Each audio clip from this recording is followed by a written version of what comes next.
Number try किया, मतलब time लगा आने में, 1 घंटा लगा। मैम, एक मैम थी एसपी लाइक एएसपी या कुछ, तो वो पास में थी, उन्होंने देखा, फिर उन्होंने मेन नंबर्स पे कॉल करके सबको बुलाया। फिर तब फायर ब्रिगेड आई, पुलिस आई, फिर कुछ लोग निकल गए, कुछ लोग बैंगलोर गए, कुछ लोग ऐसे प्राइवेट ट्रैवल्स में हैदराबाद निकल गए। फिर एम्बुलेंस आई तो अराउंड 10-11 पीपल हॉस्पिटल गए। हम 4-5 लोग यहाँ पे हैं, पुलिस को स्टेटमेंट्स दे रहे हैं, तो हम लोग भी निकलेंगे थोड़ी देर में। ठीक है, बोलो। तो वही हम लोग हैदराबाद से निकला, मैं लकड़ी का पुल से बैठा, अराउंड 2:40 के आसपास बस रुकी। मतलब मैं उठा, फिर मतलब बस एक्सीडेंट हुआ ऐसा कुछ लगा मेरे को। तो मैं उठा, बाहर देखा तो आग लगी हुई थी आगे फ्रंट में, और थोड़ा लेफ्ट साइड में, मतलब लेफ्ट साइड में ऊपर सीट थी मेरी, उधर से दिख रहा था। पहले तो मेरे को मतलब विश्वास नहीं हुआ कि आगे या फिर क्या है, मतलब लाइट चमक रही है। फिर थोड़ी देर में रियलाइज़ हुआ कि फायर है। तो कुछ लोगों का आवाज़ आया, सब लोग सो रहे थे, 2-3 लोग उठे थे बस। फिर सब लोगों को जगाया, फिर फायर करके बोला, मतलब गेट डाउन, ऐसा फायर। तो हम लोग आगे से निकलने की कोशिश कर रहे थे, ड्राइवर लोगों को पता नहीं था कहाँ पे है, डोर लॉक थे थोड़े, मेन डोर लॉक था। तो वो बीच वाला जो विंडो रहता डोर रहता, वो ओपन करने की कोशिश किया, वो भी क्लोज था। तो पीछे गए हम लोग, पीछे इमरजेंसी विंडो था, डोर नहीं था, हैंडल कुछ भी नहीं था, हैंडल नहीं था। तो ऐसी नॉर्मल विंडो था, उसको ब्रेक करा हम लोगों ने। फिर मतलब पंच मारा, किक मारा, फिर ये ऐसे धक्का दिया, हेडबट किया। फिर जैसा जैसे ओपन हुआ तब तक बहुत सारा स्मोक आ रहा था आगे, लाइक फायर स्प्रेड हो रही थी बहुत। फिर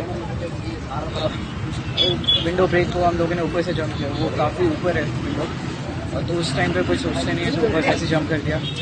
कोई पैर पे गिरा, कोई सर पे गिरा है, कोई साइड से गिरा है, बैक पे गिरा है।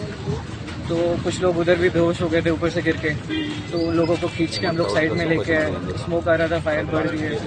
अराउंड 10-11 लोग पीछे से निकले, कुछ 4-5 लोग साइड से निकले, ड्राइवर साइड से विंडो से। बाकी जो लोग हैं वो ड्राइवर विंडो तोड़ निकले, वो भी ड्राइवर डोर भी लॉक हो गया था, तो विंडो ब्रेक करके निकले हैं सब लोग। कितना टाइम को एग्जैक्ट? अराउंड 2:30 कितना नंबर से हाँ, बस में? बस में U7 सीट था मेरा, मिडिल में था, लेफ्ट साइड में। वही मैं आगे भी देख के आया, पीछे भी देखा, पीछे फिर मैंने ब्रेक किया और एक और लोग थे साथ में, तो हम लोगों ने ब्रेक किया विंडो। नहीं तो स्मोक के चक्कर में भी फंस जाते, वो थैंक गॉड वो ओपन हो गया, नहीं तो पता नहीं क्यों हम लोग फंस जाते।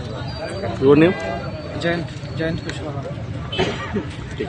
కూకట్పల్లి నుంచి స్టార్ట్ అయిందండి. అందులో చర్చల దగ్గరలో బ్రేక్ టైం అక్కడ ఆపారు. మేబీ అక్కడ డ్రైవర్ చేంజ్ అయ్యారు. తర్వాత అరౌండ్ 2 o'clock మధ్యలో ఇక్కడ ఏమైంది అంటే శబ్దం బాగా వినిపించింది, చాలా బ్లాస్ట్ సౌండ్ అలా వినిపించే లోపల జస్ట్ అందరూ డీప్ సీట్లో ఉన్నారు, నేను జస్ట్ డ్రైవర్ బ్యాక్ సైడ్ సీట్లో ఉన్నారు. ఏంటి అని చెప్పేసి జస్ట్ సైడ్ కార్నర్ నుంచి కర్టెన్ స్మాల్ ఓపెన్ చేసి చూసే లోపల సమ్ ఫైరింగ్ ఫ్లో కనిపిస్తున్నది. సరే అని చెప్పేసి నేను జస్ట్ స్లోగా లేచి మెయిన్ డోర్ ఓపెన్ చేసి ఫ్రంట్లో చూసే లోపల ఫైర్ అనేది అటాక్ అయింది. అది ఎలా ఎక్కడ అలా అటాక్ అయింది అని తెలియదు. లెఫ్ట్ సైడ్ డోర్ ట్రై చేశాను, అది రావట్లేదు. రైట్ సైడ్ కూడా డ్రైవర్ డోర్ కూడా ట్రై చేశాను, రావట్లేదు.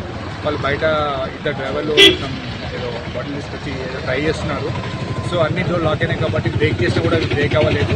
సో డ్రైవర్ సీట్ ఒక ఆఫ్ ఉంటే అది ట్రై అయినట్టు ఇంకా ఓపెన్ చేసింది. ఓపెన్ అవ్వగానే నేను నాతో పాటు ఇంకో నా పక్కన పెట్టుకున్న వాళ్ళు ఒక 3-4 మెంబర్స్ అక్కడ నుంచి మేము అరుచుకుంటూ మేము బయటకు వచ్చేసామండి. ఇక తర్వాత మన డ్రైవరు బయట సైడ్ నుంచి సమ్ గ్లాస్ బ్రేక్ చేశారు అనుకుంటా. లోపల ఉన్న వాళ్ళు ఫోర్సబుల్గా చేస్తే ఒక సేఫ్ అయ్యారు. అంటే మీరు అక్కడి నుంచి వచ్చారా? డ్రైవింగ్ ఎలా ఉన్నది ఆయన డ్రైవింగ్? అప్పుడు ఆల్రెడీ జడ్చల్లా నుండి బాగానే ఉన్నది, కూడా మరి అంత ఏం లేదు, ఫాస్ట్గా ఒక 1 hour లేట్గానే ఉన్నది.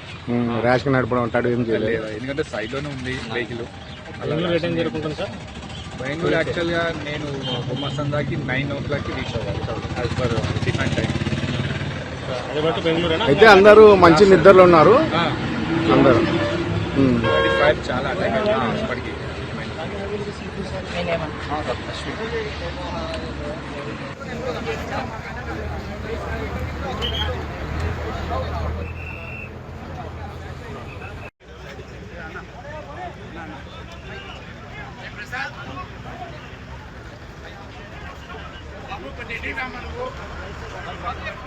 పరిస్థితి అయితే కనిపిస్తుంది. ముఖ్యంగా ఏదైతే మృతి చెందిన మృతదేహాలను తొలగించేందుకు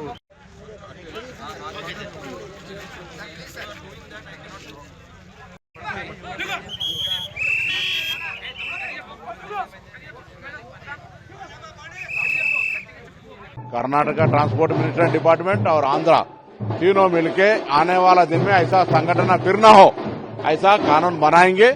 और हम ट्रांसपोर्ट लोगों को भी हम रिक्वेस्ट करते हैं और आदेश भी देता है, कोई भी बस बाहर फिटनेस रूल के खिलाफ घूमे तो उसको सीज करेंगे। पहले जनता की जान से नहीं खेलना है, आपका जिम्मेदारी, आपका जीवन आधार है, मगर इसका मतलब है किसका जीवन का लूटने का।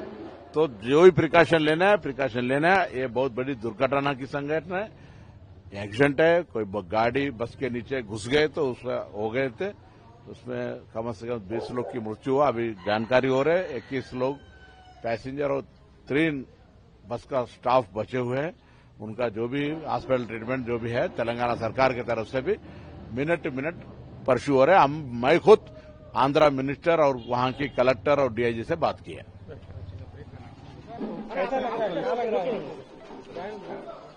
तो जरूर जुबली हिल्स बाई इलेक्शन में कांग्रेस जीत रहे, भारी मेजॉरिटी से जीतेगा। इसलिए तेलंगाना बनने के बाद जो 10 साल हुकूमत थे, टीआरएस का एमएलए थे, यहां कुछ भी काम नहीं हुआ जुबली हिल्स में। जब तेलंगाना सरकार जनता की आशीर्वाद से प्रजापालना सरकार आए तो जुबली हिल्स का डेवलपमेंट के लिए हमने काम किया है। आज वोट पूछने का हक सिर्फ हमको है और जनता इससे भी खुशी है कि उनको नया रेशन कार्ड मिल रहा, क्योंकि नया 10 साल में नहीं मिल पाया और उसके लिए भारी चावल मिल रहा है, फ्री ट्रैवलिंग बस में मुफ्त में घूम रहे, 200 यूनिट्स का बिजली करंट मुफ्त में मिल रहा है। और आज की तारीख में कांग्रेस के साथ जनता है।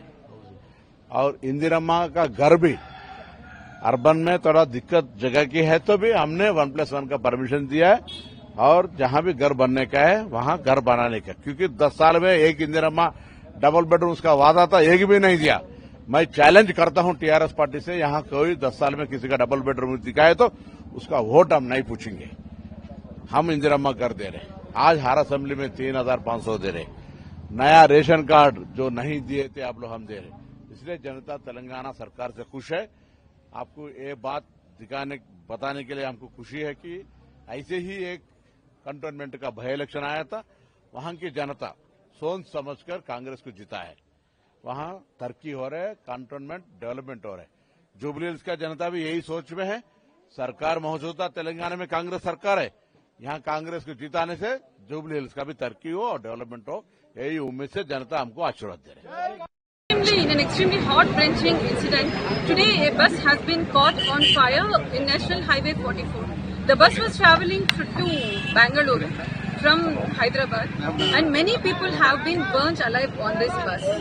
Health Minister Satyakumar Yadav Garu has spoken to government employees and the medical department here. Over 12 people have broke the glasses in the emergency exit and they have jumped out to save themselves. The administration here has very swiftly reacted and has taken measures in shifting these 12 people to government hospital.